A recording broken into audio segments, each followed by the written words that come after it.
Hey, hey, dojo people.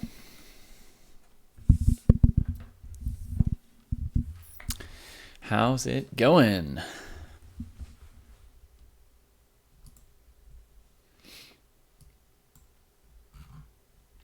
And who has games to share? Let me just throw up an announcement while you guys rush for your PGNs or your links.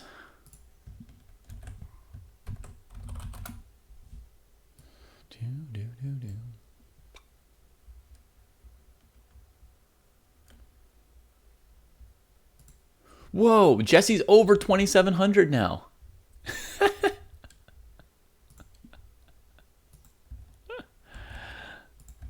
Look at that, guys.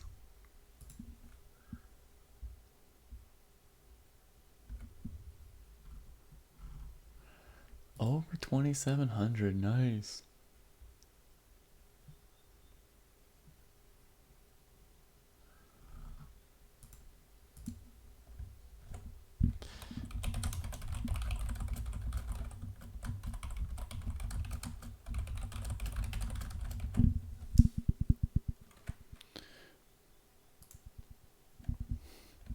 I know, and now he's even over 2,700. If you check that out. I was there. I went wild. I was one of the people going wild.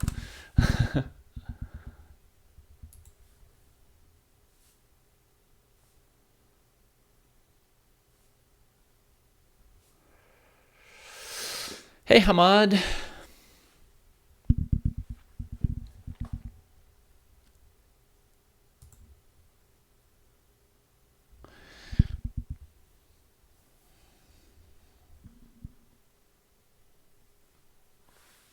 He is not Tafasca. He is going to stop playing Blitz for a long, long time and start training for classical chess again. It's a great, great day. I think. I think it's a great, great day. Hi, Octopus Knight. Gothax.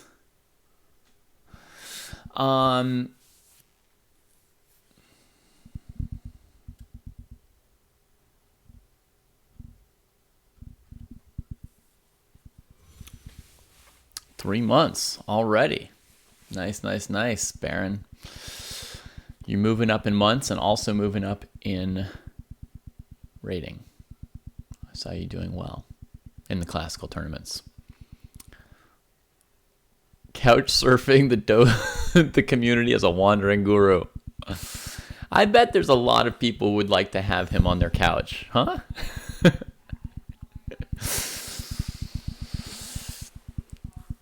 We could just tweet like, who wants Jesse on their couch, and then find an itinerary for him. Yeah, I know. What are we gonna do without Jesse playing Blitz? We'll have to find some other source of entertainment. Hi, Leafia. Hi, Steve Nash. Thank you, Yar. Welcoming lots of folks to the dojo. Thank you very much, Yar.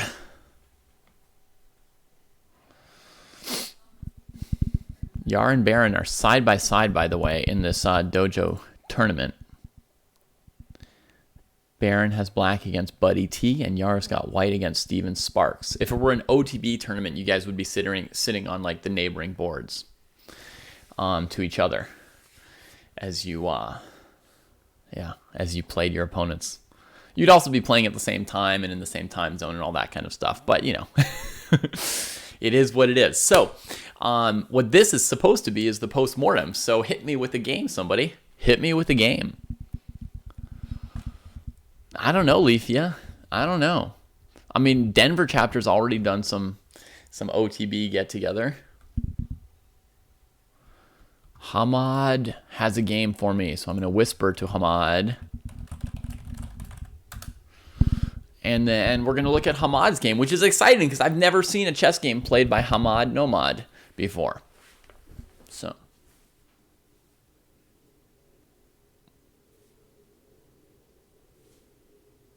Nice, Alf. Nice, Alf. Whoops. Low-level players, totally fine. Any particular games we're submitting? Any game you've played that you'd like me to look at? In general, it makes more sense to show me a game that you've got some kind of question about than a game that you think you have it all figured out. So, like, if you checkmated somebody with, like, a queen h7 checkmate that you've done, like, 10 times before, you probably wouldn't learn that much by showing it to me. If you have a game where somebody played an opening you didn't know, or you got a bad position and you didn't know what you did wrong to get a bad position, or you got a 2-pawn up endgame and you never saw a way to win it and you'd like to know how to win it instead of drawing it, anything like that where you've got any kind of question will be good. Hamad, I tried to send you a whisper, so maybe you could send me the link personally. The links get auto-modded or blocked or whatever in the general Twitch chat. So if you can see like this little whisper popping up. You sent the link in the whisper? My whisper is empty. La la la. You see me singing la la la in the whispers? Alf's gonna have 7 games to study. That's a big tournament, Alf. 7 games is like basically a mega rapid.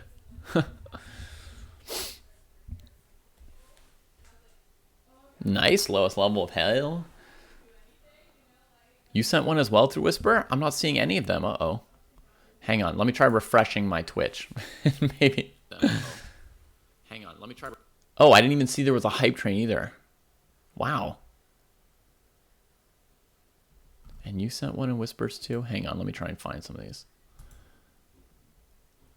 Ah, there's one from Nargave. Okay, that's working. Open link in new tab. Then let me try Hamad again. Sorry guys, this was just some technical failure on my side. Hamad sending me 2 different games. Oh no, this is the right one. Okay. Oh, look at the first one. Okay, so the first one is not this one. The first one is Hamad versus Masiek. All right, that's going to be our first game, folks. And thanks to everybody contributing hype to all this here. All right, maybe next time is fine. All right, so we're going to start with PB Corporeal's got a game too. Nice, nice, nice. Okay, these are going to be great games. I'm going to try and go through these 3 games today, okay? So, we'll start with Hamad, because I've never seen Hamad before. Then we'll go to Nargave, who I have seen many times before. And then we'll finish up with PB Corporeal.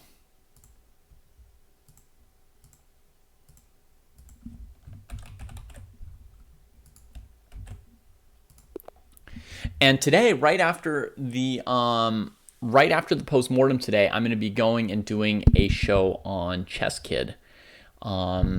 There's a kids tournament, and I'm going to be sort of doing live commentary on the tournament. So if you guys want to stick around for a raid when the show is done, we can go over there together and watch the kids tournament together. And then when I'm done with that show, we'll try and like raid back over here, and Kosi will be doing a show. So, thanks, Alf Books. I hope you have a great tournament this evening.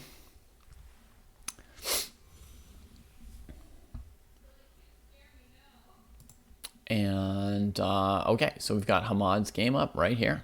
Let's get into it.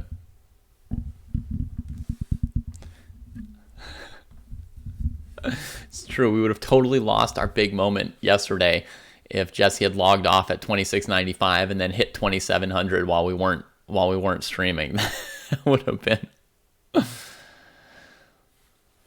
would have been weak. All right, so here we go. The F4 Sicilian from Hamad, and people may wonder generally what the rating level is. It is 200 versus 200 in this game. They're both in the 200s, so close in level. Okay. Black developing the rook first, which is tricky. D4 to attack it with the bishop. Wow. Nice vision, Hamad. Very nice vision.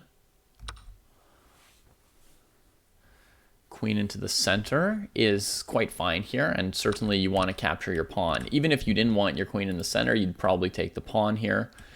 Although an interesting option would also be, for the more advanced players, you can also play knight f3 and try and take the pawn with your knight if you want to. That works too.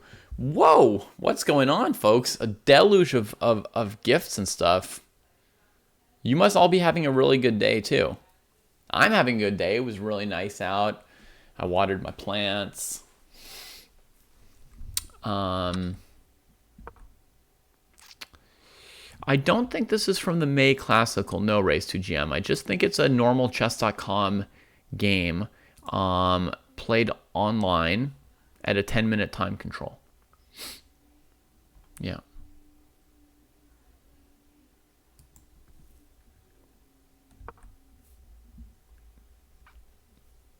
Bishop comes out. D5. Okay, black's fighting back. So this is tricky. Hamad is now going to be faced with an opponent who's fighting back. And grabs this, which also lines up the bishop with these pieces, which is awkward for black. B6. And just takes it. Oh. All right. Here I'm going to show you a really good move, Hamad. Let's look at this position for a moment. What moves can you consider for white after your opponent plays b6 here, attacking the bishop? What moves can you consider? I imagine that you start by looking at a position like this by like seeing that the pawn and the bishop are kind of facing each other, right? And you're like, oh, he's trying to fight my bishop. Maybe my bishop can fight his pawn, right?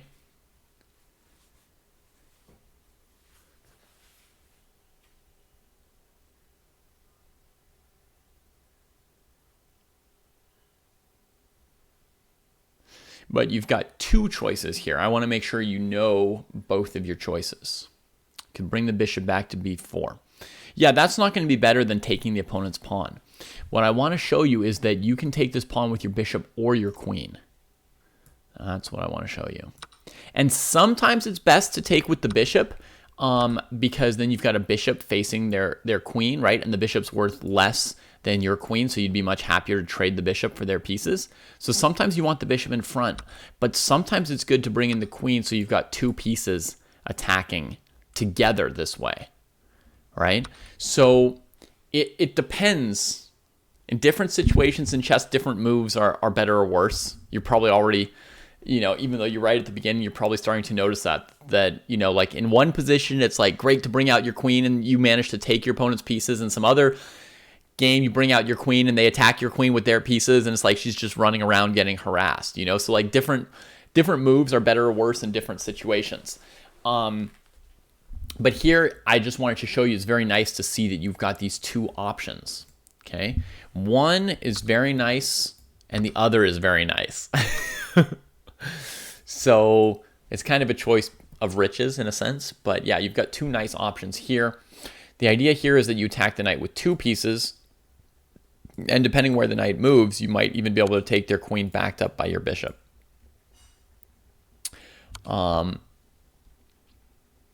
So that's just a nice thing to consider, that you could take this either way. Okay, so let's see what happens. You took the pawn, and your opponent plays their queen. They're trying to get the queen off of where your bishop can take it. You took the pawn, and they took your bishop. Oh, and you did know that your queen was there. Okay. So here your opponent kind of fell apart with this.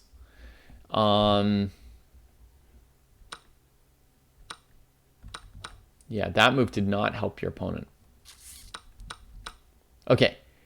Now, for people rated, over 1,000 watching this game, they're probably thinking 100% chance that I could win this position here. But I know that for players rated 200, it's not at all 100% chance of winning. You have an extra queen, and that means you have the advantage, but you definitely don't know how to win for sure every time.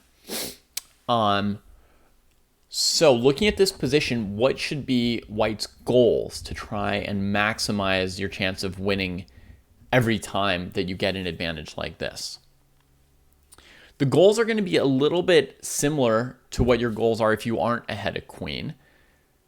You still need to do the normal basic things of chess. You need to bring out all your pieces, and you need to watch for your threats and the opponent's threats. So when you've got a chance to take their pieces, you want to try and take them. When they're threatening to win your pieces, you want to try and like notice it as much as possible and dodge out of the way. But at the same time, we have to bring out all our pieces. Because the queen is eventually going to lose if she keeps fighting all these pieces forever on her own. So we have to balance those two factors. So for example, here,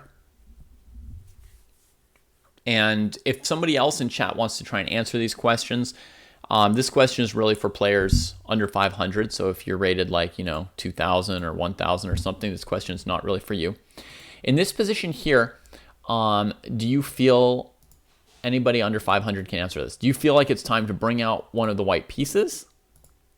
Or do we need to keep dealing with threats with our queen? What would you say? Is it time for development or skirmishing? Okay, Hamad says time to remove queen from b6. And that is correct. In this position, black's threatening to take the queen with the knight. So bringing out pieces is great, but it's not worth more than letting a whole queen get taken. So the queen should move. Now, what's the best possible move for the queen if we have to move her? We have a choice between trying to continue like attacking with our queen, or trying to tuck her away somewhere safe so that then we can bring out our pieces. Now, normally, Hamad, what I would do in a situation like this is I would tuck my queen away so that I could start bringing out my pieces in peace. You know what I mean? Because like if I move my queen somewhere in the middle of the board, she might get attacked again, and then she goes somewhere and then she gets attacked again, etc. It can become a problem for her, right? So my default choice in a position like this is to play a move that looks like this.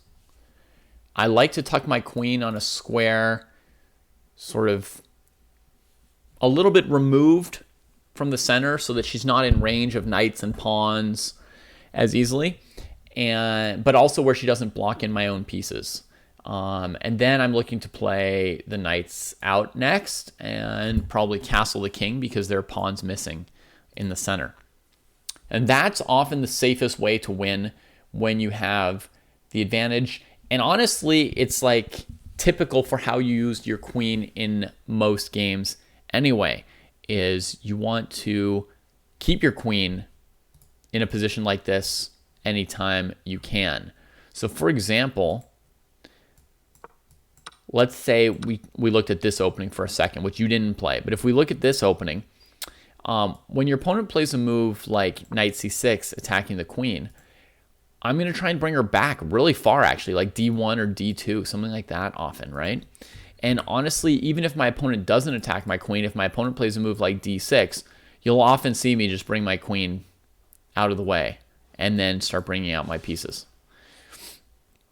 So from that perspective here, the move that looks most like the moves I normally play with my queen is something like this. That's what you'll usually see me play in this kind of a position. However, here, you not only need to dodge out of the knight attacking your queen, you actually have a chance to win another one of your opponent's pieces if you go to this spot here.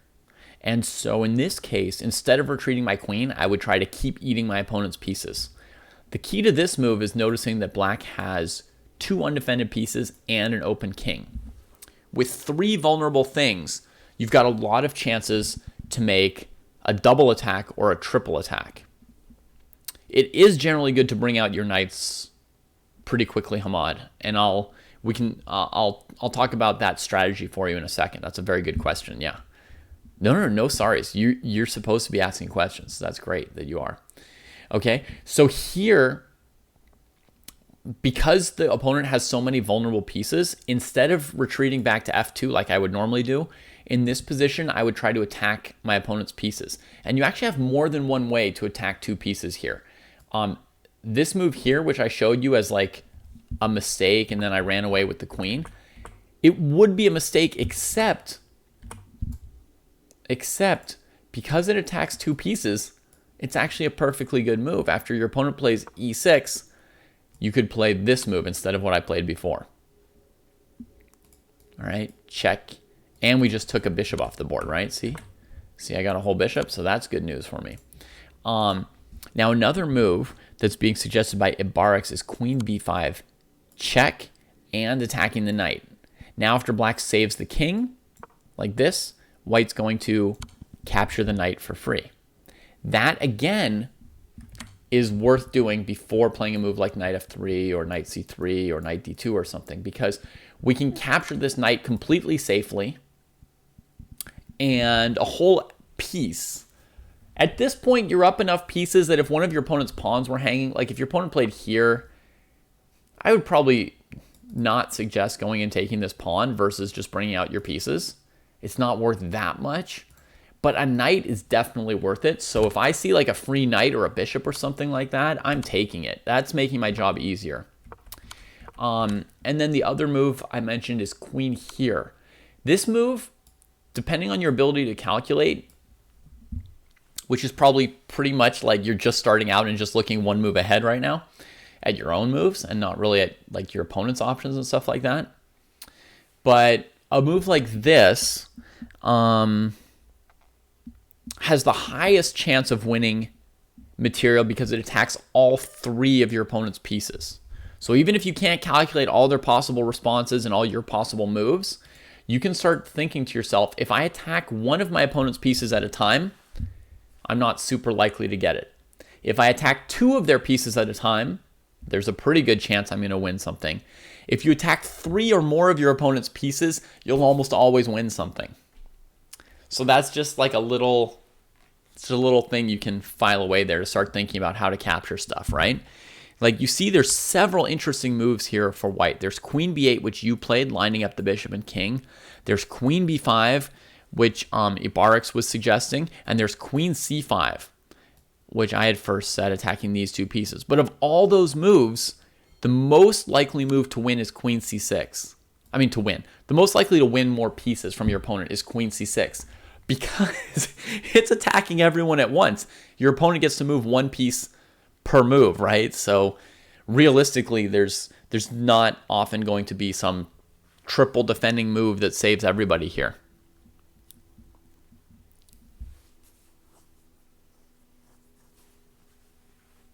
An OTB classical tournament. Nice, David. That's exciting. Very unhappy because you think you had the advantage. Well, bring me the game someday on this show and we'll look at it. Right now I've got a fairly short show and I've already selected 3 games for today's show, but I'd love to look at your very difficult master level game with you. Yeah, I know, Ibarix. That's a great checkmate to notice. And the same checkmate could come up here too, Ibarix. If the bishop blocks like this, very nice that you spot that there's chances of actually scoring a quick back rank checkmate with the queen.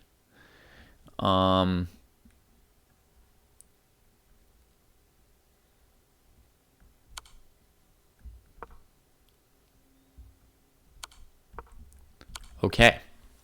So that's what I would do with my queen. You went here and your opponent did not defend the bishop. They could have defended it with the king. They did not, so you got that for free here. And now a lot of people will make like useless checks with white here. But what I would do is bring out one of your knights. Why wouldn't I bring out one of your rooks? Because they're blocked in by the knights. So the easiest way to get your rooks into the game is to bring out the knights first at this point. Yeah, you definitely could analyze it alone first. Maybe you want to try and bring it to Jesse. He's the grandmaster, and he specifically just looks at games that people have already looked at themselves.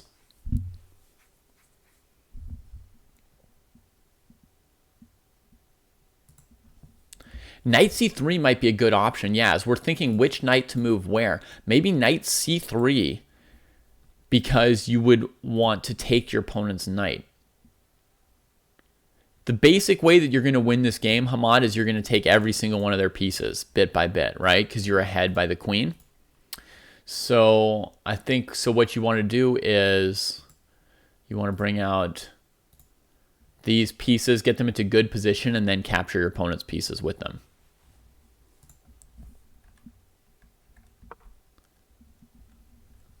I don't think so, David. I think the cost of being on Jesse's show is just to have looked at the game yourself. But somebody else may correct me on that. Okay, so knight e2 was played, which looks fine. Knight here. And your other knight comes out. Hey, this is a really good start. This is a really good start, Hamad. Now, Hamad, do you know the rules about castling yet? I ask because now we reach a position where white could castle to either side, and it would help get out the rooks. So 100%, like every experienced player in this position would castle either kingside or queenside. And I noticed that the next several moves, you don't castle queenside and you bring out your rooks sort of on their own without moving the king. So do you know the rules of castling? You do know about castling. Okay, cool. All right. Well, my recommendation for you at this point is that castling is going to be a faster way to get these rooks into the game than what you did in the game. You did a great job to bring out the two knights right here at exactly the right time. I'm impressed that in this position you didn't give some random checks with your queen or start like pushing a side pawn to try and get your rook in that way. A lot of beginners, like your opponent, try to get their rooks in that way. And you can see here how well that went for your opponent, right? Trying to get their rook in sideways and getting it captured. So I very much think it's a great sign that you brought out your knights here. I would suggest that this way is even better because it brings out the knight and starts trying to take off your opponent's remaining pieces. But anyway, knight a3 here. And the important point is that at this point, you should definitely castle. Now, is your king in danger in this position right now? Not really. Your opponent doesn't have a lot of pieces. But in other games of yours, your opponent might have more pieces, so you would definitely want to castle for king safety. Here, the main reason you want to castle is because it's the fastest way to bring out your rooks. Okay? Which is a big deal. It's a big deal. Hey, Thali was talking. Since you're right here, let me just mention to you, you registered yesterday for the tournament, and we had done the pairings Sunday night. But another player in your section also registered late yesterday and would like to play round one. So I tentatively gave you an optional pairing with that player. So if you still have 5 days to play that game if you want to play a round one game, but you're not obliged to. You can definitely take a round one half-point bye. So that's totally up to you. But if you'd like to try and play a game this week in the first week, then get in touch with this Trav Kuskin. Yeah, the pairing is in the document within parentheses, optional. But if you can work that out with Trav Kuskin and get a game played in this first week, you are super welcome to do it. All right, so back to Hamad's game. So Hamad starts bringing the knight forward and then starts bringing out the rooks. Hey, that's pretty good. Knight b4 and bringing out the rook. Knight a2, rook. Every time your opponent attacks one of your pieces, you see it and move away, Hamad. That is really unexpected. Okay, now your position's good enough that you could basically give checkmate here because you've got rooks on both files cutting off this king. This king has basically nowhere to go. To calculate the checkmates is pretty hard, right? So at this level, I wouldn't expect you to be able to calculate like a 3-move checkmate. I would say my 1,200 students could calculate a 3-move checkmate here, perhaps. I would definitely hope for them to like try and to get it right maybe 80 to 90% of the time. At your rating, you can't calculate a 3-move variation correctly yet, I bet. But here's what I want you to start to do, okay? I want you to start having a sense for when you could try to checkmate your opponent. Does that make sense? Calculation skills you'll have to like develop over time, largely by studying some tactics. And I know people sent you this video, which is going to be a really good guide for you. So, being able to calculate the checkmate is a skill that you'll develop next. But first, before anyone can develop their calculation skills, they have to know when to calculate. And in this position here are the white pieces that are involved in potentially attacking the black king. 2 rooks, a knight, and a queen. And we can see the black king already doesn't have any retreat and is kind of surrounded, right? So in this position here, you could start thinking about, are there ways to checkmate this king? All right? That's my recommendation for you here. Is that this would be where you can start trying to look for checkmates. Does that make sense? We're close enough to this king where we can start to checkmate him. And I'll show you 1 or 2 checkmates that are possible here, Hamad. You don't need to remember them. You don't need to calculate them yet. I'm just going to show you that there is checkmate available here. Okay, definitely the easiest way for you to win your games right now is going to be to slowly trade off all your opponent's pieces and then checkmate the king when there's nobody left. But it doesn't hurt to start noticing what positions kind of look like checkmate, right? Yeah, if you captured this knight earlier, but they didn't lose, but he didn't lose this knight. So here are some possible checkmates, okay? Here's one of them. Knight c6, check. Opening the rook. Knight takes. And now you could take the knight, which is perfectly good. I mean, trading off knights is a good thing too. So if you notice in this position here that you can trade knights with this move, that's perfectly good. That's going to help you win the game by exhausting your opponent's pieces, right? Which is one of the main ways to win chess. It's the main way to win chess is by just exhausting your opponent's army. But in this position, you also have checkmate on this square because your rook is now open. And you can checkmate with the rook or the queen. That's checkmate. And that's checkmate.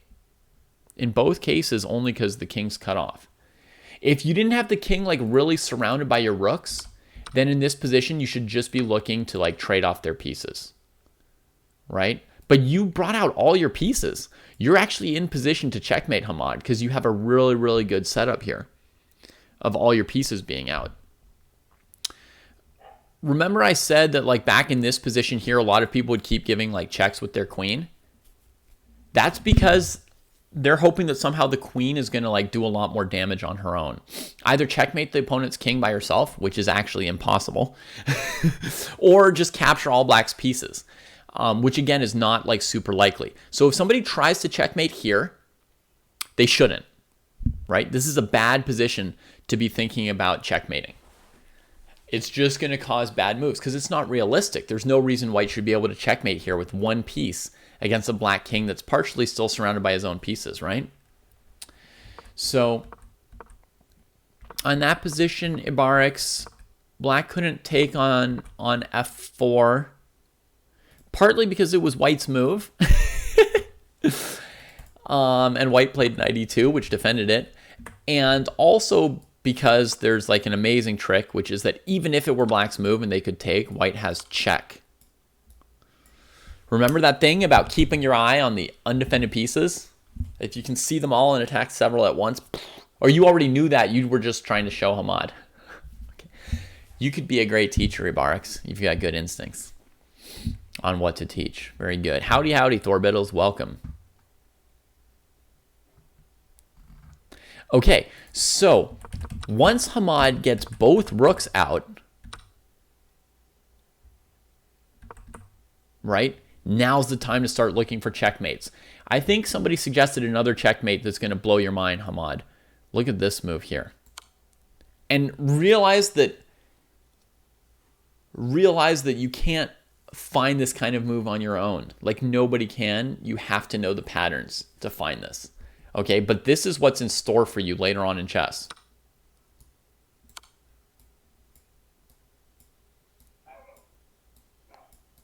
The queen's got just enough help. The knight's defending her.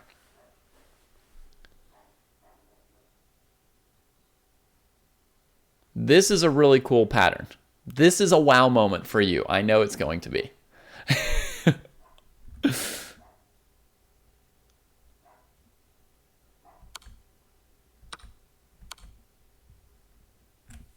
You like that? Ultimately, Hamad, once people can calculate really well, they can do absolutely crazy stuff on the chessboard, you know? They can sack pieces like this, like throw rooks away right next to the king, and come up with fancy checkmates. Ultimately, you know, experienced chess players have what I think of as really sharp swords, you know? Like, you could give them like just the tiniest of little opening and they can chop off your head. You know, you just like, oh, one of your pieces didn't get out in time. You've played 9 out of 10 moves were like the best move, and one of your 10 moves wasn't the best move, and they just boom, like explode you. You know, so yeah, that's what's coming eventually. That's what there is to discover eventually in this game. For the time being, just notice that with this good a setup for white, you can start looking for checkmates. Okay, we can sack a knight.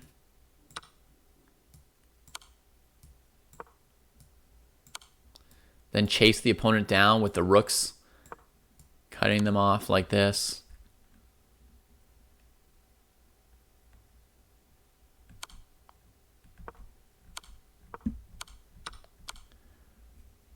So, all kinds of stuff coming eventually. All right, so you played c3. The knight went into the corner, and then you just trapped the knight. Right, and here, for example, you have checkmate in one move, Hamad.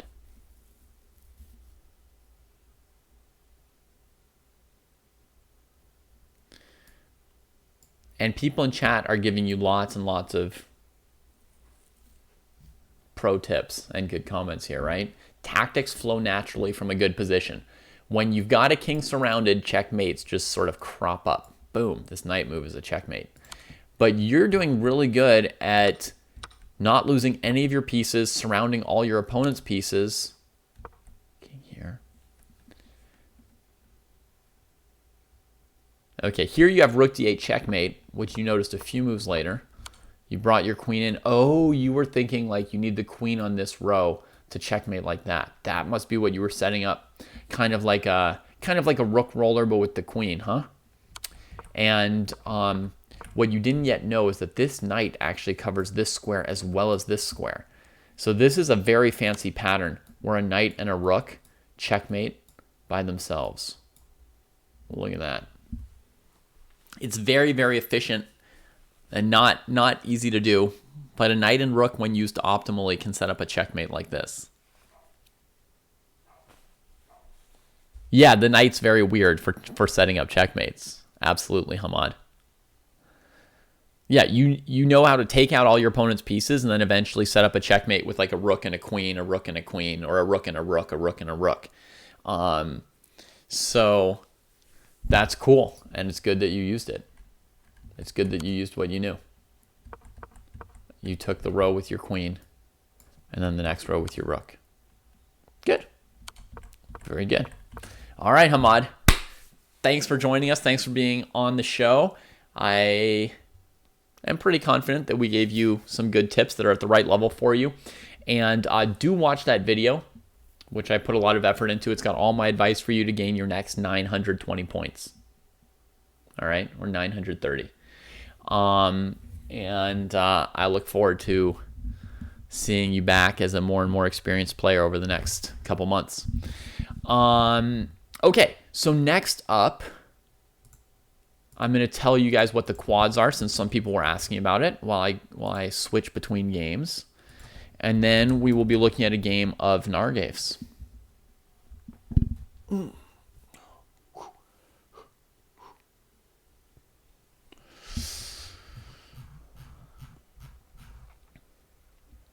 It's also good to know what you're doing well, Hamad. You're doing really good at not letting your opponent capture any of your pieces, and doing really good at capturing your opponent's pieces. That's really huge. There's no way you're going to be in the 200s for long like that. I mean, you should already be 600, I think. Unless you just showed me the best game you've ever played and your other games look much worse or anything, but I think you already have what it takes to be 600 from what I saw there. Just off of how well you protected your own pieces when your opponent attacked them, it looked like you always dodged out of the way from one move threats, and you were pretty good about spotting when you could capture your opponent's pieces. So in my days, that would have definitely been enough to make it to like 700 or 800. Nowadays, it's probably like 600 because people have gotten better and better. All right. Yeah. So here's a new event that we're trying out this week for those of you who were like checking on the schedule.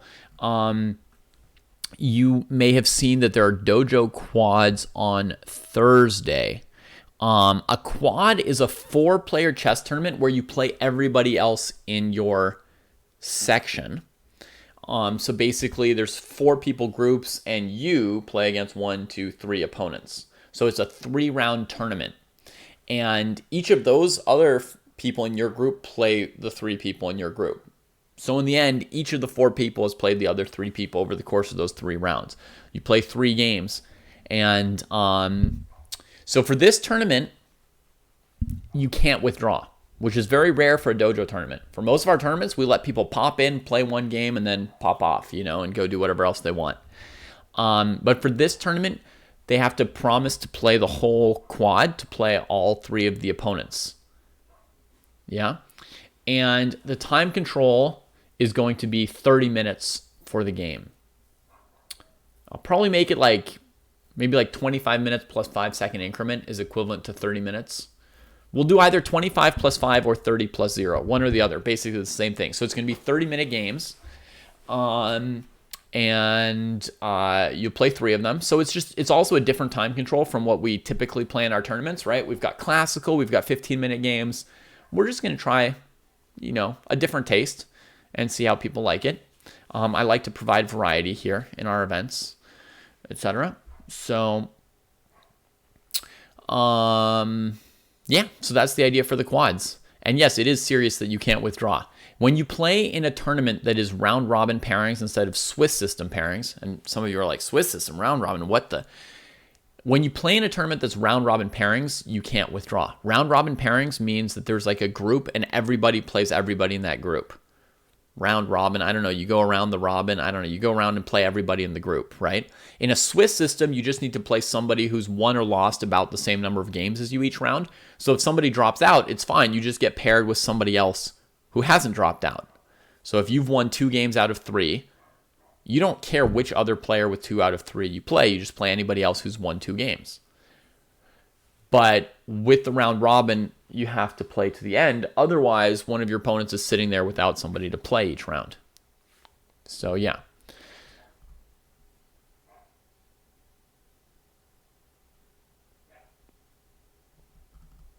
All right. So that's something we're going to try this Wednesday? This Thursday, I think, right? I think it's this Thursday. Yeah. So I haven't yet made the sign up for it, but basically I'll just group people by ratings, right? The number 1 through 4 highest rated players will be 1 quad. The number 5 through 8 highest rated players will be the 2nd quad, etc. And like that, we'll run it.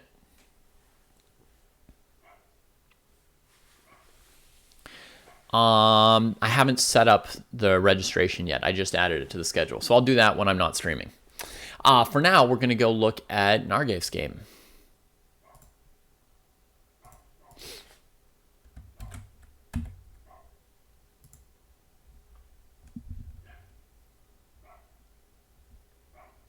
I recognize you anyway, Oso plays chess. That totally works.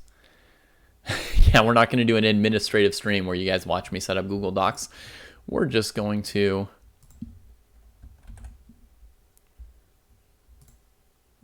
keep doing some game study. Coder Future, I don't yet know who won the Mega Rapid. There were so many cheaters. I haven't yet had time to go through and check out who won the tournament. Okay.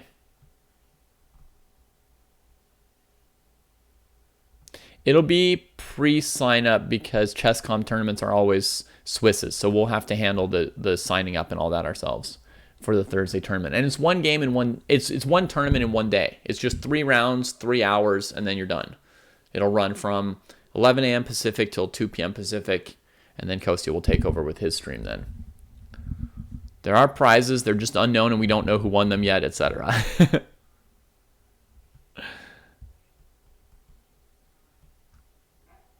None of them are going to cheat us next time. Exactly. It was time we cleared some of them out.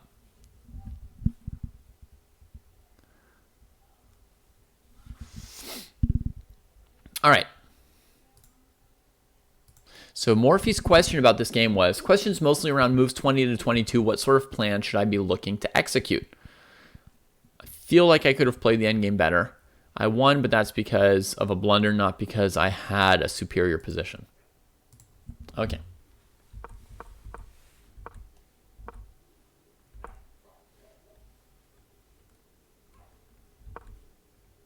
Ooh.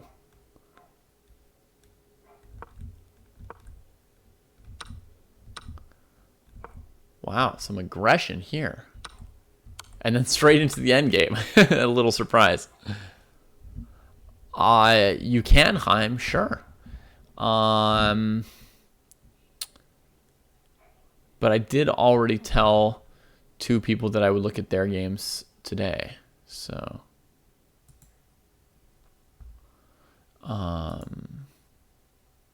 what was the next game I had?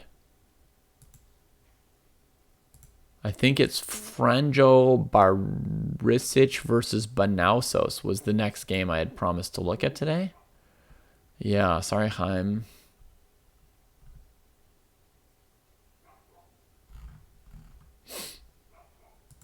Okay, so white trades the queen and probably doesn't really have much of an advantage out of this opening. It looks pretty balanced. The black king is slightly awkward.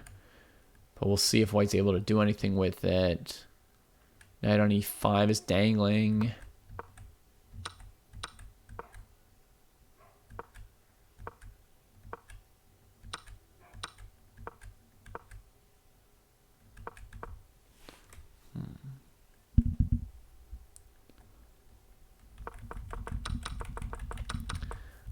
Yeah.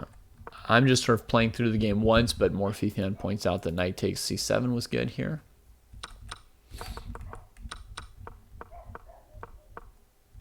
Okay, so around here, Morphethian wants a plan. White might be a bit better here. Depends on whether or not this is an issue.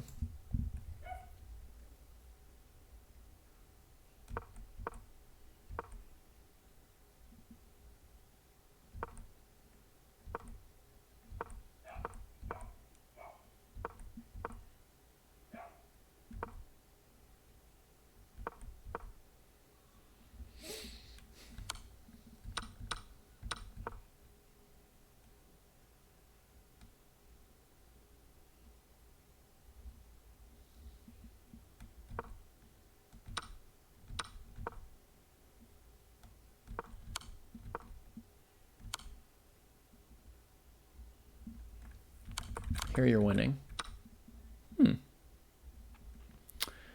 Seems like things went pretty well for Nargave.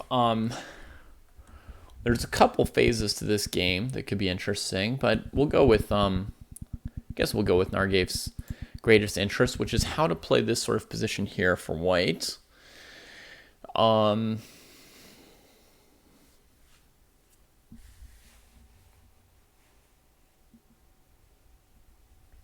Yeah, the science is typically white would want to keep the bishop pair on the board, and at some point Nargave allowed that trade. However, he still got the upper hand quickly after doing that. So it's hard to say. I'm actually going to start at the end and move backwards till I figure out where black messed up. So here. So question if black's in trouble at this point. White's kind of threatening rook g7 check.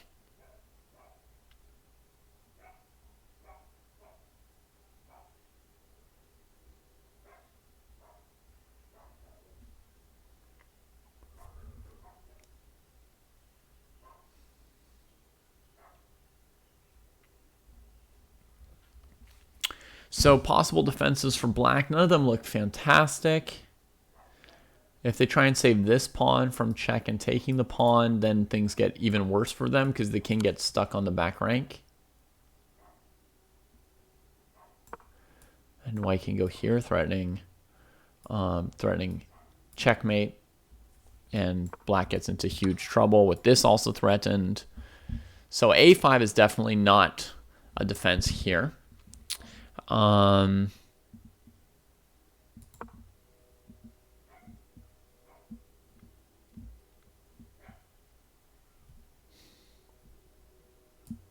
the king could run for the hills, but then black's definitely losing at least a pawn.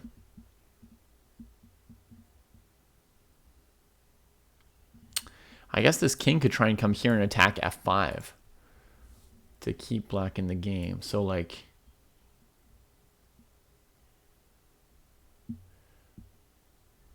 in this line here, the king comes up here, defends that, and attacks this. And black might be okay here, right, Nargave? This is what you were thinking of when you were thinking that your opponent was still doing all right here.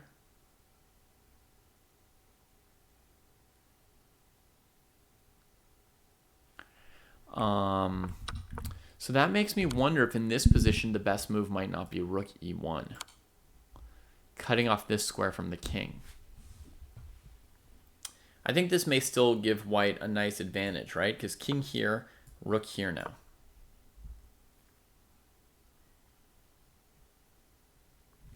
Notice I could have gone straight for that pawn like this, but it leaves my own back rank mate weak. So I kind of need this rook to cover my king as well as take away some squares from this king. So for pawn capturing, I'm going to use this rook. This rook's going to defend my king and control some space. This rook's going to try and go after the pawns. Rook h4. Oh, you did calculate all this. Nice.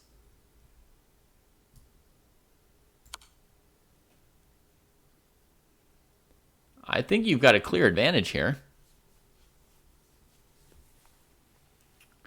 I think you've got a clear advantage for white here. And I may just be...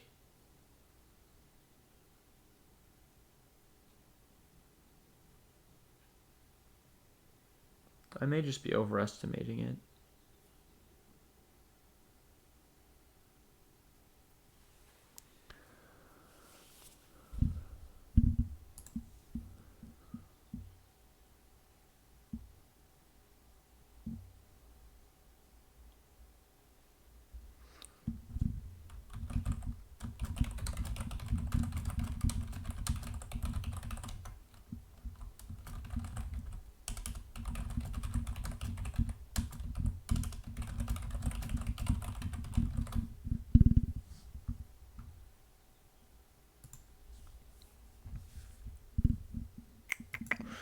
I'm pretty sure that you've got an advantage here, Nargave. Something like this. Black may win back this pawn, but even if they do, this pawn's pretty strong.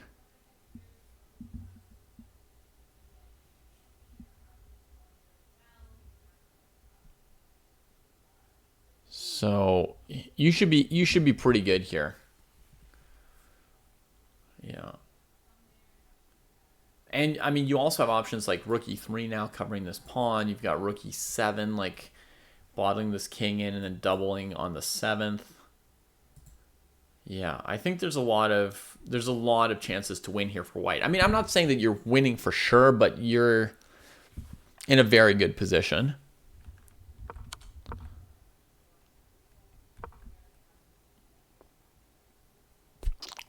So, let's see. So we tried rook e4. I think your opponent just showed up in chat and suggested rook d5. This rook to d5. Hitting the pawn that's restricting the king. This is the dangerous pawn from white. So it does make sense to really go after it. You know, we got an okay position for black when we got our king to e5 and started attacking this pawn. And when we went after the h3 pawn and let white keep the f pawn, I think black was in trouble. So this pawn here is the key pawn here. So actually rook a d5 makes a lot of sense, trying to go after this thing here. So I think white needs to start like this. And now it's a question which way the king goes between these two squares. Maybe here. Maybe here.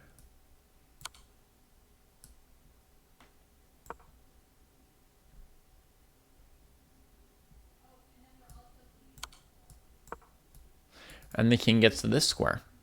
And white doesn't have time to cut this king off from going after this pawn because the pawn's already being attacked.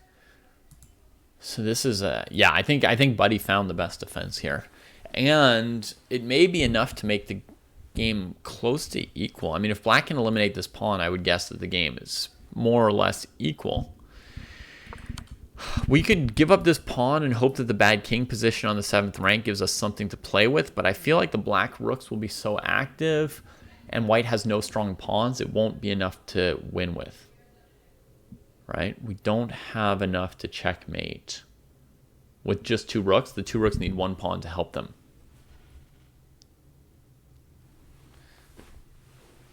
Hey, meme. You lost 47,000 points on 1 bet? The game with Kostya where I flagged? Ouch. I don't know what to say, meme. I don't know what to say. I was confident too.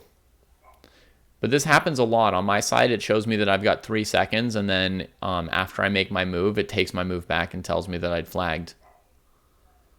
So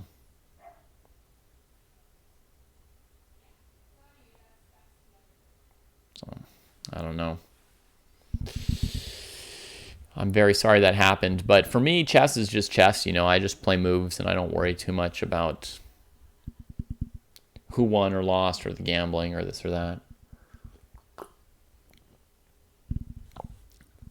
I was pretty happy with the game. You know, I thought I played quite nicely for my standards. All right. So is there anything for white to do here against Buddy's defense? I don't think so.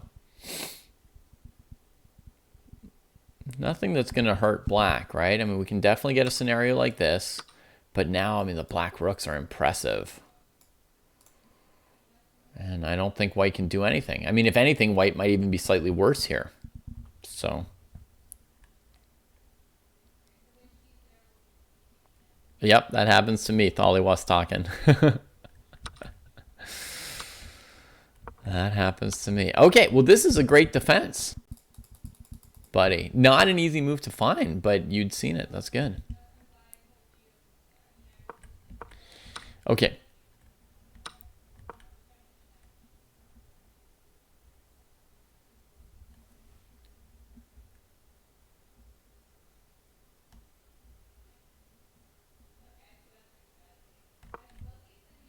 Okay, so that tells us one place black erred. Here, rook d5 attacking that pawn.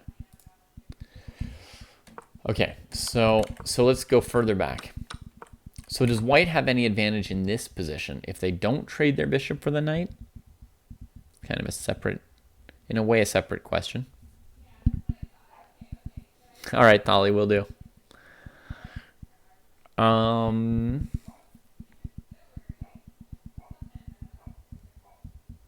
No, I don't think white has anything. Black's threatening knight e2. I think you made the best threat you could. And this f5 pawn, I think we've both seen the strength of it and therefore the corollary that black needs to deal with it. Okay, so this whole thing is not really an advantage for white. And that confirms that we should not be trading this bishop here.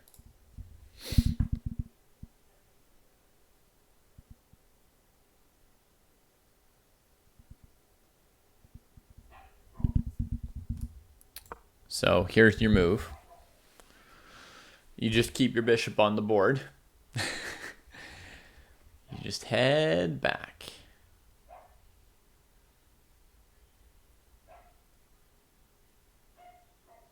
Every piece is uncoordinated. No, it's not that bad. Not all your pieces are uncoordinated. You're perfectly fine here.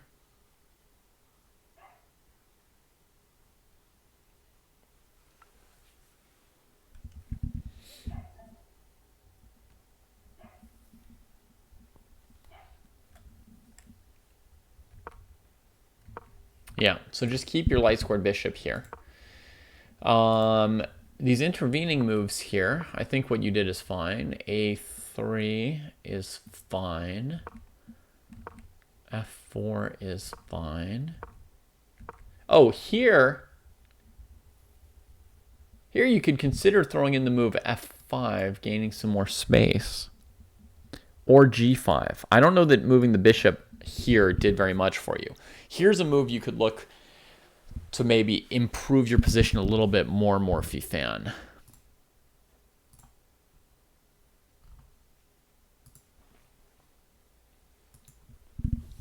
Yeah, they're hitting pawns for now, Alpha Ken. The first thing we need to do as white is restrict the black knight and bishop so they can't trade for our bishop pair.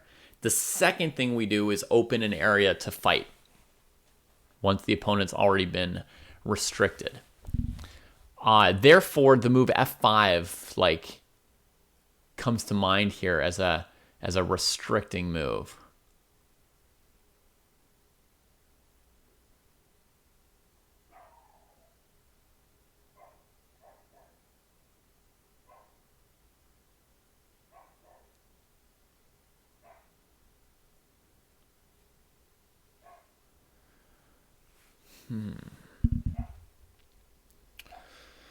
Yeah, bishop a5 is another move that white has as an option. Black's going to have to play knight b6 in response. And then we could also calculate g5, but it's just not going to be better than f5. f5 is really good here. You're going to kick this piece. It has to go back. And now you've got two moves here, opening up this.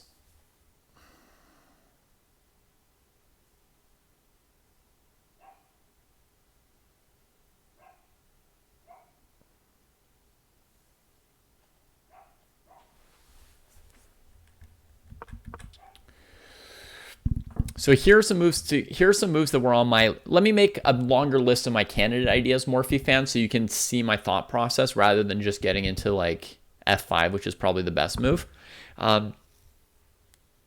Because when you're in this situation in a game next time, you won't be able to just look at the best move because you won't know what it is. You need a thought process. So here are the moves I would think of. G5, trying to open up space around their king for my pieces, and then I'll be able to attack. Bishop g2 is barely on my candidate move list. For whatever reason, it just doesn't strike my fancy that it does that much more to improve white's position.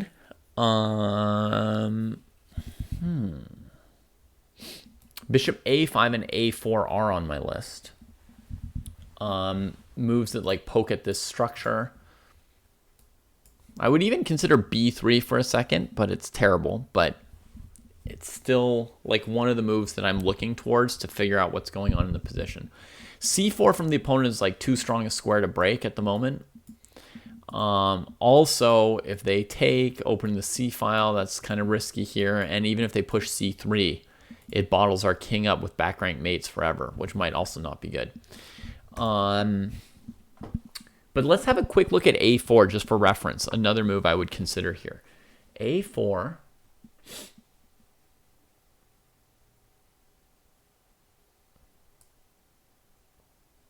If they take,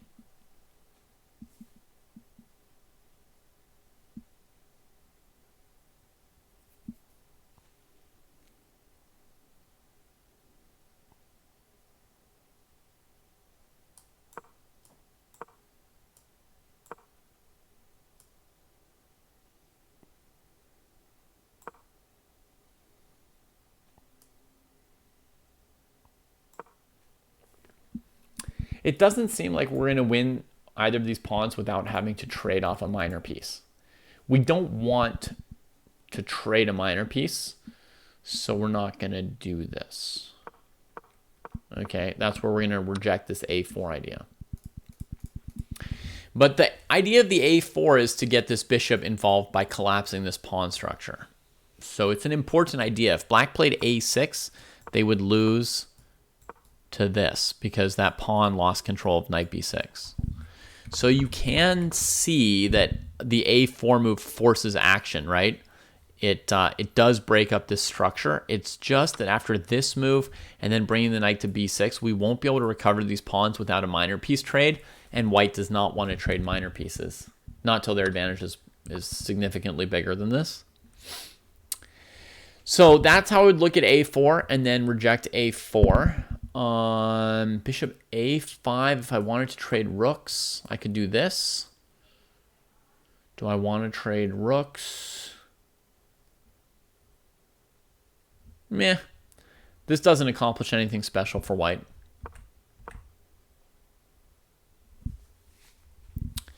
Okay, so that brings us back to f5, bishop d7, and now you have to choose between these moves probably.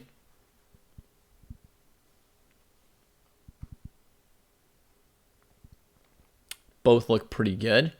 Let's calculate the more violent move first.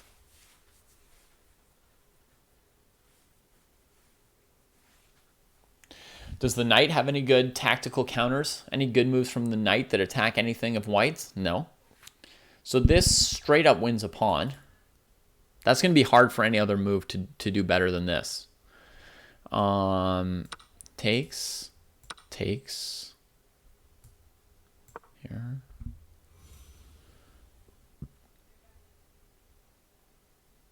If you go here, the king may actually come to d6 in time to trap you. So I guess we'll trade. Okay, so here's one option for you. Trade the rook and win one pawn and go into a same bishop endgame. Don't take the bishop, just take f5. Oh, bishop takes f5 to defend the knight. Nice point, Chaim. Okay, so Morphe fan, I don't know exactly what you calculated, but if you did calculate this position, this is a very good position. If this is what you see, like you should be willing to play this position, white's got very high winning chances, and nothing could be better than it. However, Chaim says that after bishop h6, there's this move. That gets a bit intense.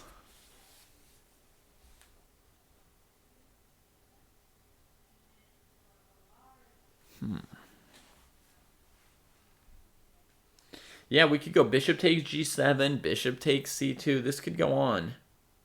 This could go on. This variation here gets complicated.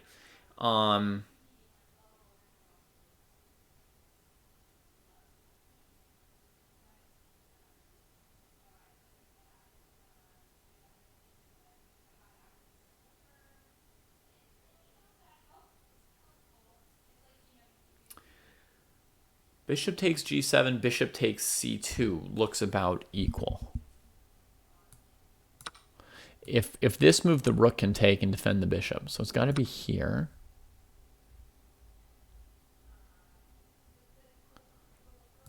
Here. White's advantage has decreased a bit.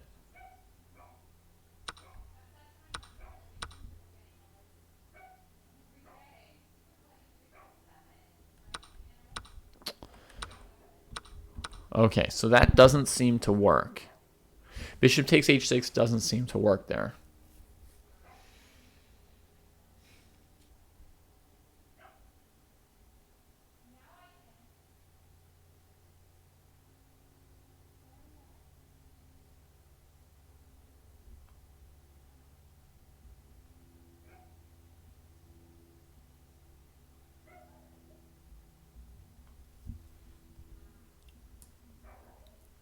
So I think back to this move here.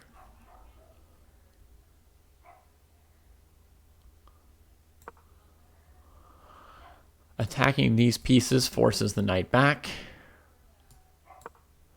And now we can play bishop to g2 here if we want to prevent this move.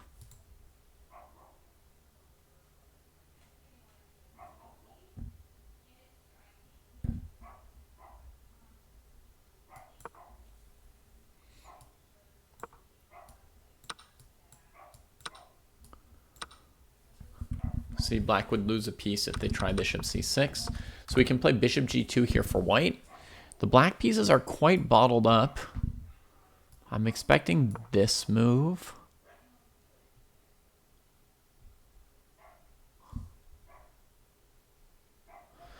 A4 I don't think works, Morphe fan. It's pretty similar to the positions we saw before. Black takes with the pawn, and then we can't win our pawn back without trading that knight at some point.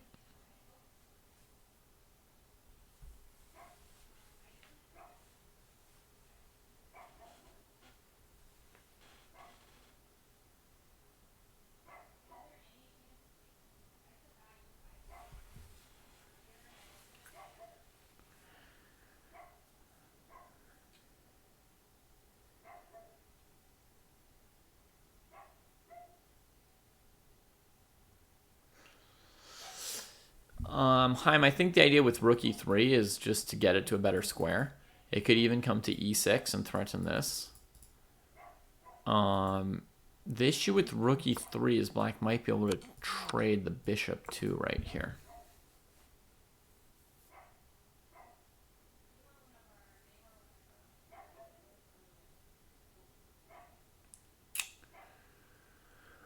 Which would be annoying. You can always play bishop f1 back here, but it means we haven't achieved anything special with our bishop g2 move, right? So let's think. We could play rook e3 here first.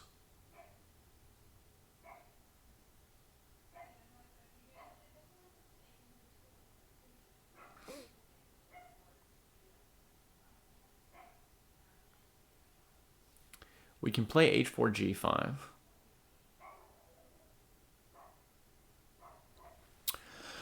Chess stock, our bishop pair is superior as long as we keep both bishops. So we want to have two bishops. Our intention is not to trade this knight. We were just forcing it to fall back.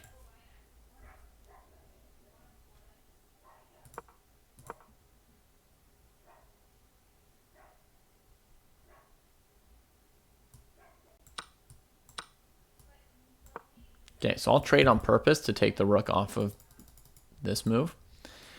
Wow,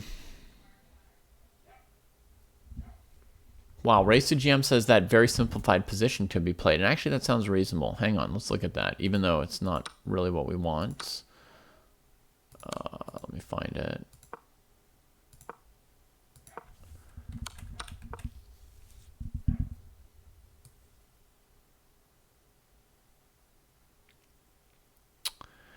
Race to GM, we have an extra problem with this move too.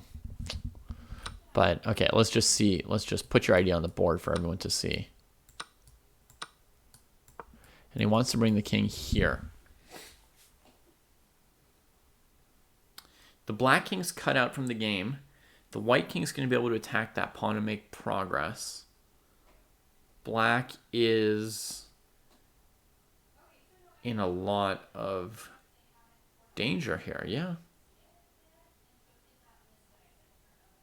So part of the bishop pair is that you can choose often when you trade it off for some other kind of advantage. So I know I spent all this time saying not to trade it, but the first couple times I said it, I said we don't want to trade it until our advantage is big enough. You see what I mean? So we only want to cash it in when we've got a situation that we think we can, progress to a win. I think here white's winning. I think Race to GM is right, that this position here is technically winning. Even though it looks so simple and rook endgames are famous for all being draws or whatever, I think this position is winning, so you're allowed to trade off your bishop pair when it's winning, right? Yeah, so if black just waits here, when the white king comes to b4, the black rook has to defend the pawn on this rank here, and then white can play rook e6 and take that pawn. and then just the whole queenside will fall apart. Black could try this immediately, hoping to go for this move here and a king and pawn ending. And the white king doesn't have time to take b5 before this pawn comes down here. Now, this position here, black does have an isolated pawn that could get frozen and lost. Like, even here, white might be able to win by putting the king on e4 and then letting black fall into zugzwang. Right? Why wouldn't black lose if white put the king on e4? No king b4 coder because this pawn goes and you don't have time to take and get back. So we need to deal with this pawn now. But can we win like this? And now the king has to fall off of this pawn and loses the game eventually? I think so. I think we can just win by going and attacking that e-pawn. Additionally, after rook c5, white can avoid that rook e5, rook and pawn ending by just playing rook e6 here. And you'll see that this keeps us in this winning rook and pawn ending that we wanted, right? Whatever black's doing won't be enough.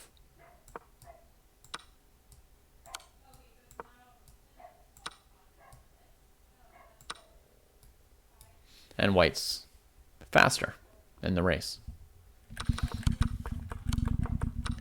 So, okay, but black has one other defense here, which is to give up a pawn to get opposite colored bishops, right? Like this. And this position here is probably a draw. I mean, you can harass black. You can harass black.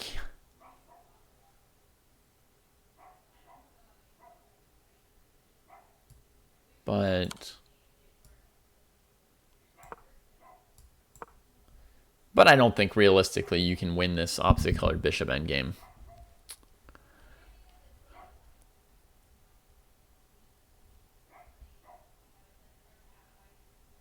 Yeah.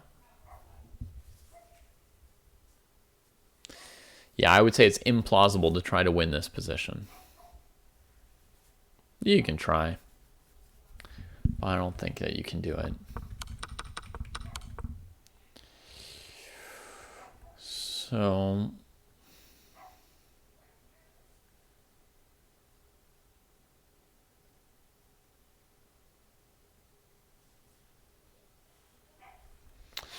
yeah, race to GM. I think partly you have hope because your own good idea got us to this position. So you are biased to wanting to make it all like work out because it's built upon something brilliant. But unfortunately, sometimes brilliant moves lead to drawn positions. Does b4 do anything in the other variation? I don't know in which position you meant b4 coder future. I know from a lot of experience race to GM because I've had a lot of brilliant moves that didn't lead to me winning games. But once I'm emotionally attached to a move because I find it aesthetically pleasing, I can't really... I struggle to give up on it, you know?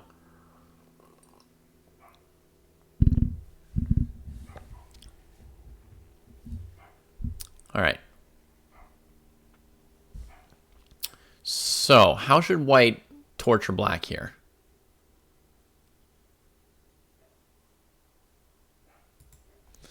Here. Bishop h6 didn't work, which was amazing. And now we're here, bishop g2, bishop e8. So let's try trading. That took the rook off of supporting bishop c6, right? So look, you've gained control of this and you've got the knight out of the center. Those are accomplishments. Now let's go here.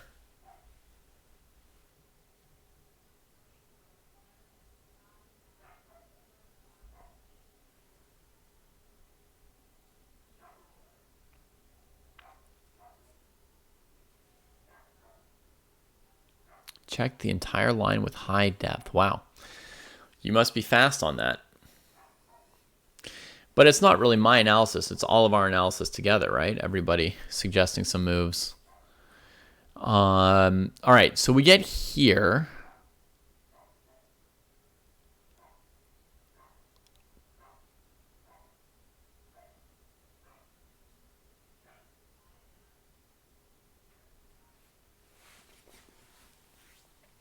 This position, we have some chances to torture the opponent. You see, if Black's bishop c6 move has basically been stopped, right? If they try and come back this way, we've got rook e6 in time to control it and pressure the knight. So we've got Black in an unpleasant situation now. We've achieved all the things you're trying to achieve in a position like this, Morphe fan. This, you know, and the last thing is we need to calculate knight d5 here, which may seem like stupid, but that's just the job, you know. And then rook e6. Now on knight f4, you can take the rook. Otherwise, it's like, you know, how do you handle this situation? Could be awkward, right? So we'll go rook e6.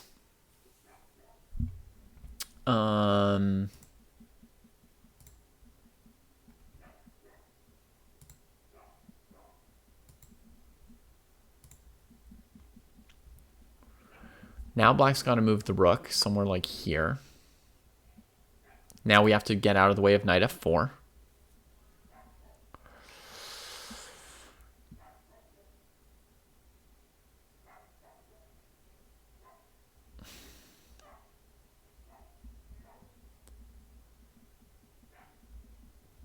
Oh, why didn't I trade rooks on this initial move here? I thought the knight on e3, I don't know. I just thought it was like a little bit awkward at the end here. But maybe it's great. I do like to keep the rook on. If all else is equal, race to GM, I would like to keep the rook on to give me more options to torture the opponent. The black king is bad, yeah. Maybe this is good enough to win. Actually, and the knight's kind of nearly trapped, right? It's going to have to go to f1 after the bishop moves somewhere, because we've got king d2 coming. The knight's going to have to, like, straggle around, like... Actually, how does it ever get out? It might be trapped, because black can't regain control of this square. Yeah, my bias was maybe wrong. I didn't look at this very hard. And I'll tell you where my bias comes from, because it is still like a chess principle that you can sometimes apply in positions like this. The principle is this. One of the things that's nice about your bishop pair is that it makes the opponent's rook worse. Rooks really struggle to play against bishop pairs. So since we have a bishop pair and our opponent doesn't have a bishop pair, I wanted to keep one rook on the board because I figured their rook would be struggling and mine would be, you know, playing happily. And so that would be like an extra small advantage to me, that I could get a bit better mileage out of my rook than the opponent. And also in these positions here, you can see that the rook is doing a good job of sort of like boxing this king in. There's a weak square on e7 that they have to watch out for and keep defended. And we've got the idea of bishop f3, g5, bishop h5 check to start like mating attacks or tactics against this king, right? Like you guys saw in the knight d5, rook here. I think I played rook d7 for black here before we played knight f4, right? To stop this bishop b4 thing. But now you can see how in this kind of position this becomes a threat, right? I had this kind of idea in mind of how I was going to like try and stretch the opponent's defenses to the breaking point. Okay, but that said, I think you guys might be right that this position here is amazing for white. I don't really see what black's supposed to do. Our rook was supposed to keep the king bottled in, but it's still bottled in at the moment. And we're almost trapping this knight really soon.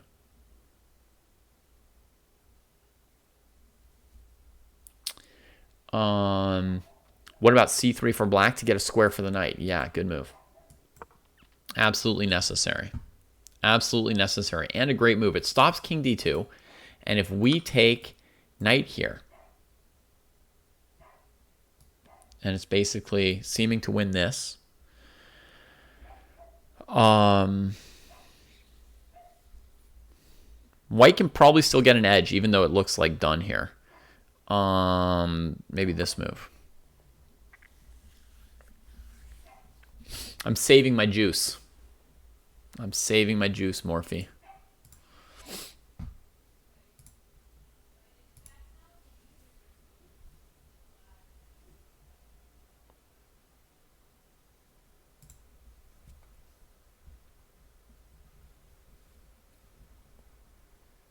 Right, now white has an advantage, and it's tough. Why not b3? I don't know. I just looked at one move first.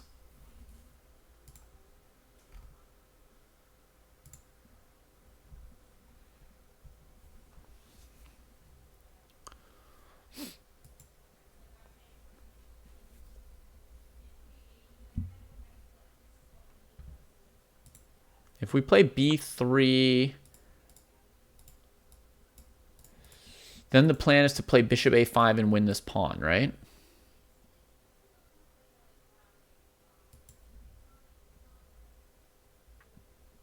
That should be enough to win, actually. I don't know. My instinct seems to always be wrong, like looking at the wrong moves first every time. How can every instinct be wrong?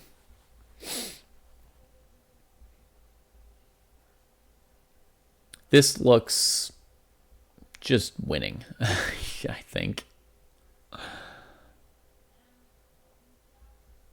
Doesn't it?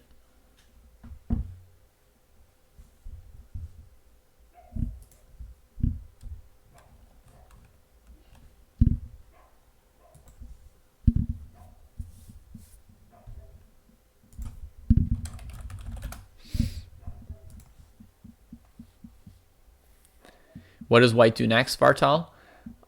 White's playing bishop a5 and then taking this pawn. And then white's going to go and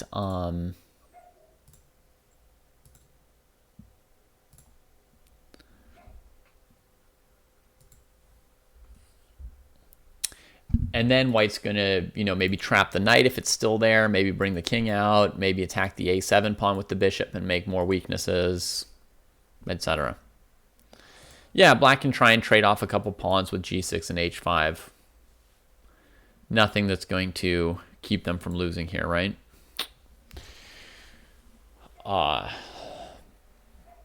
White's already got the bishop pair. One more pawn. This is like terminal. And yeah, it's terminal. So, cool. Okay, so Morphe fan, like the winning for white is a little beyond like your horizon, and it's hard to see it from white side because from white side you're not like forcing the win, but what's happening is like it's hard for black to move stuff, and once a few more random moves get played by both sides,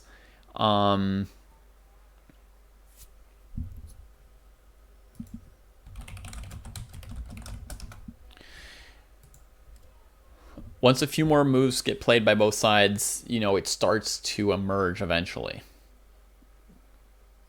Yeah. I think you're used to playing with a sort of more proactive plan. Like you create a weakness, or you start operating on a file, or you outpost on some square and then you build from that. And this position here has more of like maneuvering in the air. You know what I mean? Like black doesn't have like a point that you're trying to attack yet even.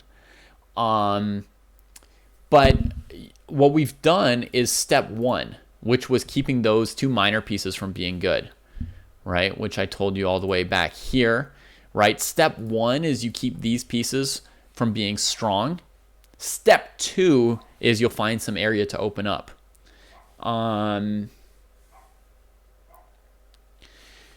And, this started well. A3 stopping some of their b4, c3 stuff, and then f4, f5 taking away space from this bishop. Bishop a5 instructive. Like, it doesn't win anything. It doesn't take away any squares. It's just, the knight has to fall back. It's just mildly awkward. And then now we're starting to get into some real stuff. We're preventing bishop c6 because of the tactics. And on bishop e8, notice how the trade was really good. Normally you wouldn't trade on purpose to give the opponent the file, but white doesn't mind trading rooks. They really mind trading these pieces. So we've stopped that. Then we come here, And now that's to stop rook c8, bishop c6 because of rook e6 controlling c6. It's very much prophylactic kind of thinking, right? It's like, what can black play? And then we try and stop all those things that they want to play, right? So casual player suggests rook d6 here, right? Black wants to play bishop c6 again. What should white do?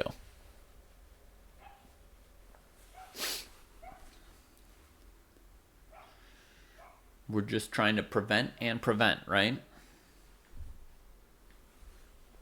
So how can white deal with this suggestion? These players are about 1600. Yeah, Tafasca. Charlie already got it. Bishop b4, right? Hit the rook, stopping bishop c6. The rook has to go somewhere other than covering c6. And by accident, by the way, I believe that this move has accidentally also won the game. And our plan wasn't to win the game, but so I don't want to say like, oh, look, you can win in 3 moves if you play well or anything like that. No. But I do want to show how some of the wins just kind of accidentally drop into our lap. This rook needs to move. If it allows rook e7, that looks bad. But if it comes here, there's bishop c6. Right? And then, well, yeah, I mean, black seems to lose, right? And if we'd gone back here to not allow the bishop c6 move, then rook e7 check, king here. And probably we can pick this pawn off by now and continue winning from here. So it's pretty instructive, I think. And Morphe fan, this is all still mostly just at the first stage, which is not letting the black bishop or knight have good squares, right? Not letting them trade for our pieces, not letting them have a good outpost in the center, right? And how to win later on, it comes up eventually, but it's little things, you know. It's king d2 to c3 to b4 or something like that. Once an opponent is really like can't do anything, right? While their king can't get out. Or it's, you know, doubling rooks on the e file and eventually they have to play rook e8 and you start bringing your king to b4 and the rooks just start trading on the e file and eventually your king comes to b4 and wins the endgame. Stuff like that. All right, so let's clip this one and take a quick look at chess stocks since they're still here.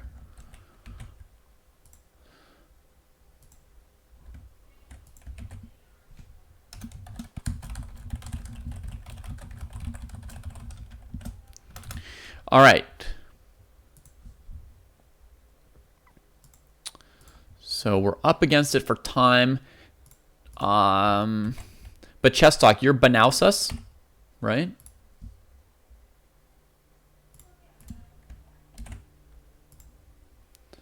So this is a game of yours, and your question about it, if I remember correctly, was like you ended up sort of trading into equality, and could you have done better?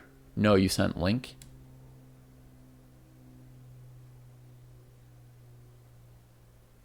No, this is PB Corporeal.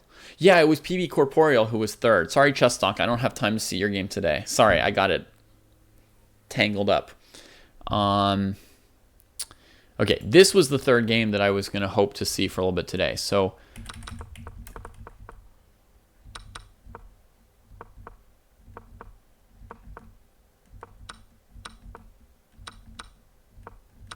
okay.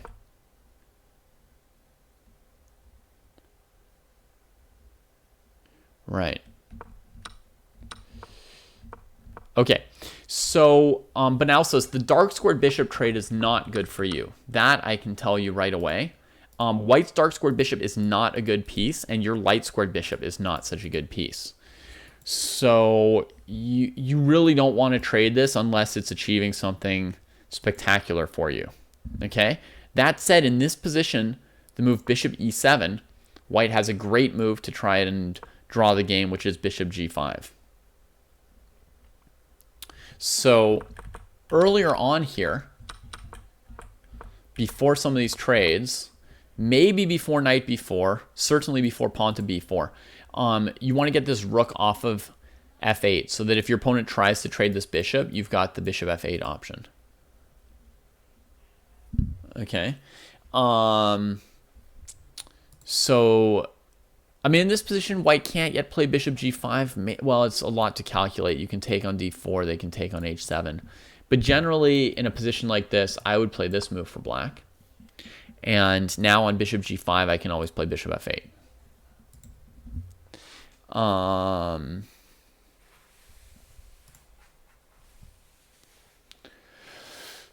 Yeah. If white plays a3 to stop knight b4, then you've got this plan here, which is a very, very nice plan.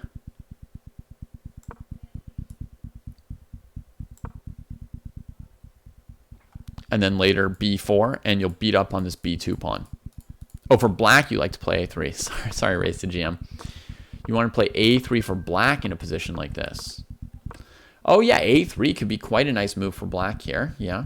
It does trade a pawn on the side of the board where you're hoping to win, but it gives your bishop an extra square and harasses white's pieces here pretty nicely. You could do this, then come to this file. You have to watch out for this from white.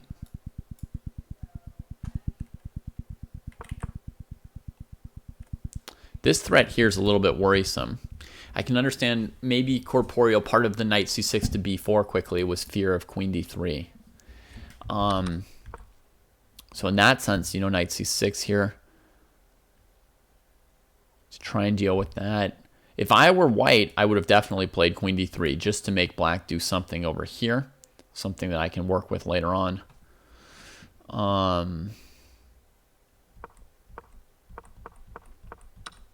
You did spend a lot of time pushing those pawns on the queen side.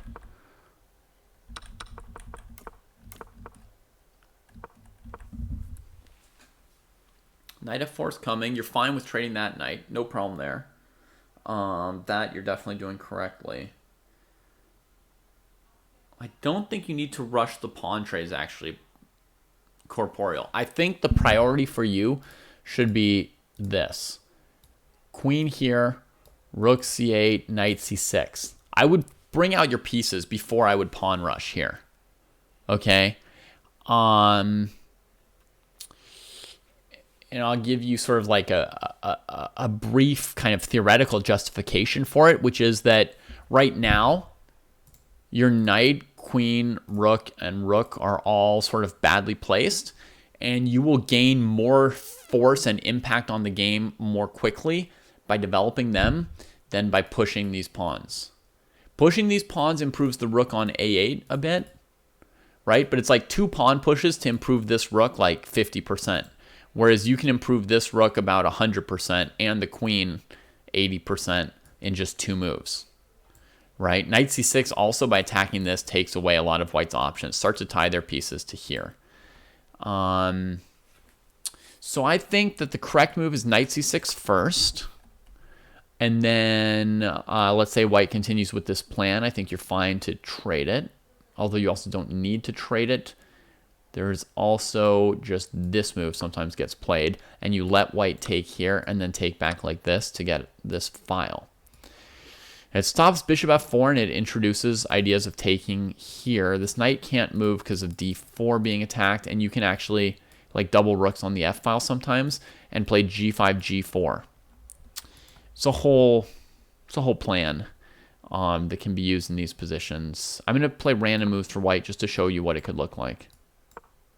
And by random, I mean I'm just not even moving for white.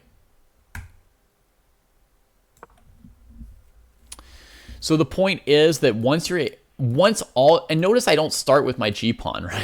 If I started with my g-pawn, white could just take it or whatever, right? But once all my pieces are well placed to aim at f2 and d4, and I add this pawn to the mix, this can be a way of hurting white's position. So just an extra plan to have in there. Nothing wrong with trading on f4 the way you did. So we can also just see trades, queen b6. Now here I'm going to try not to even let white play bishop c2, queen d3. I don't want to get this weakness over here. So if white plays bishop c2, I might play knight b4 before they can even play queen d3. Here. Here. Now they can achieve it with a3. So I wasn't able to stop them. You see that? I couldn't stop what I wanted to stop, but in order to get it, they had to lock their rook on a1 and make this weakness, which will make knight a5 to c4 better, right? So now I'm forced to do this. I do it. That's life. You can't get everything you want against an opponent who plays well. But they had to make some concession to get it. And your position's getting stronger here.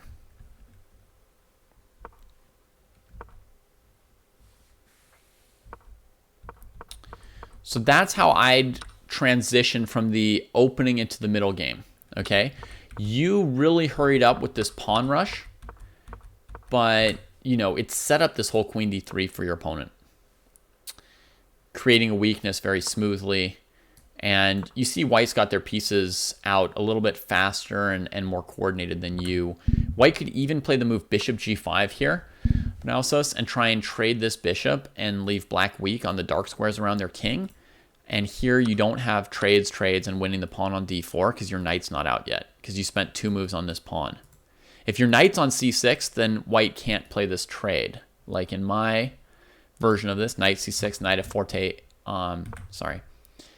takes, queen here, bishop c2, knight b4, bishop b1, rook here, here, g6. In my version, white can't play bishop g5 and trade off my dark squared bishop and weaken my king's area. For 2 reasons, actually, I've made black's position so good. One reason is black can just play this. But, you know, then maybe this bishop is in good position. You still have some worries with knight g5 and queen h3 at some point, right? But the number one reason white can't do this, the can't do it, is just a tactic. I take here. White's got 2 hanging pawns. Their center falls apart. Their rook's not ready to contest the c-file. And white just loses instantly. So this really stops bishop g5.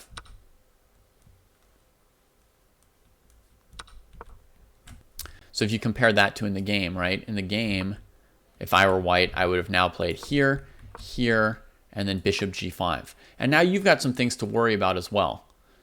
And hopefully that shows you the cost of the time with the pawn rush. Okay, so the game goes like this.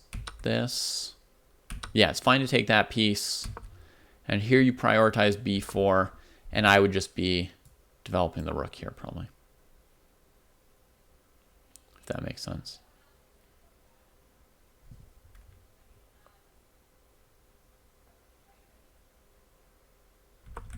Okay, here, yeah. This trade's helping white a bit. Now you block their rooks, so, and you stop knight g5. And you're just, yeah. Yeah, I mean, I would say this, PB, what I see is you're not bringing this rook into the action on one of these 2 squares, and that's what's keeping you from, like, making any real threats against him, right? So you never really, like, create a threat here, right? We just go and make some trades, and finally you make the threat when it leads to just a trade and a draw. This is a draw, and I'm sure that's how it, I know that's how it turned out. I imagine that's how it should have turned out as well. So yeah, you never really attacked anything of white's to try and create an advantage, right? You brought your pieces to reasonable squares, and then you traded whatever came in front of you. If you want to build an advantage, you're going to have to, like, target a weakness and avoid certain trades. Okay, you have to know which of your pieces are maybe a touch better than your opponent's, and then save those pieces and leave your opponent with 1 or 2 bad pieces, or use threats on a target to tie them down and make some of their pieces bad. Okay, with all that said, folks, it is time for Chess Kid. So let's raid Chess Kid.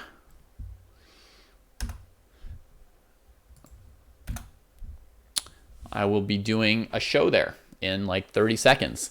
It's going to be a kids tournament, so you guys get a chance to see how good some of these kids are, and it's going to be a lot of fun as well.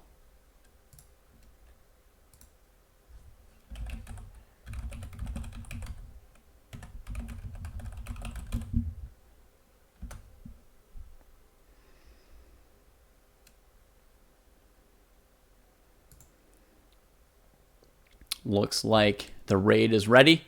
So I'll move the stream over there. See you guys soon. You'll see me over on that channel too.